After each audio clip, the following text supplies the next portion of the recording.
I want to first acknowledge the fact that William & Mary is a public institution. Public education has been the cornerstone of our success as a society and a country for over 200 years. The responsibility we share to educate our citizens defines who we are. It is not senatorial hyperbole to suggest that this commitment began here at William & Mary.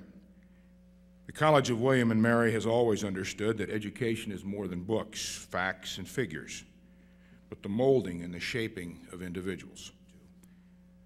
The greatest force for change in the world is the next generation.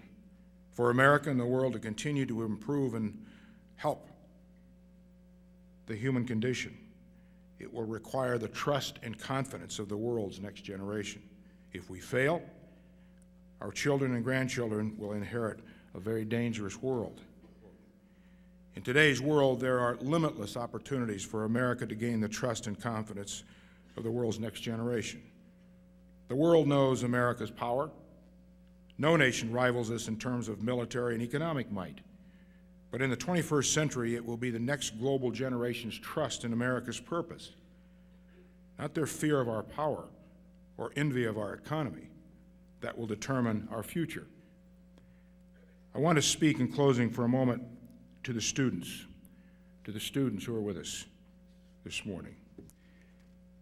There is much for us to learn from you here at William & Mary.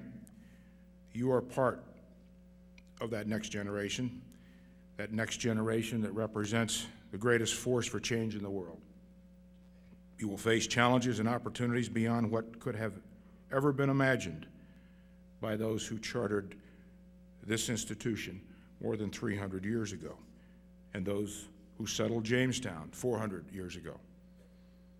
There is much uncertainty ahead, but know that William & Mary has prepared you well. William & Mary has taught you the importance of tradition, from student orientation, when you stand in the same room where Washington and Jefferson stood, to graduation, when you make your final walk through the Wren Building.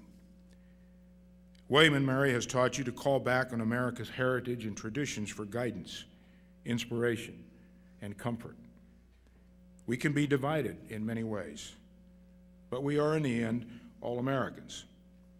We share a belief in belief in our Creator, belief in our families and our friends, belief in our institutions, our communities, and our country, and belief in something far larger than our own individual self-interests. It is hard to come to William & Mary and be in the presence of the ghosts of greatness and not be reminded of this rich heritage. America will meet the challenges that lie ahead. Our strength is our people. Every generation of Americans has passed on to succeeding generations a better and stronger America. We must never forget that our greatest responsibility in life, our greatest responsibility in every way, in everything we do, is to help make a better world.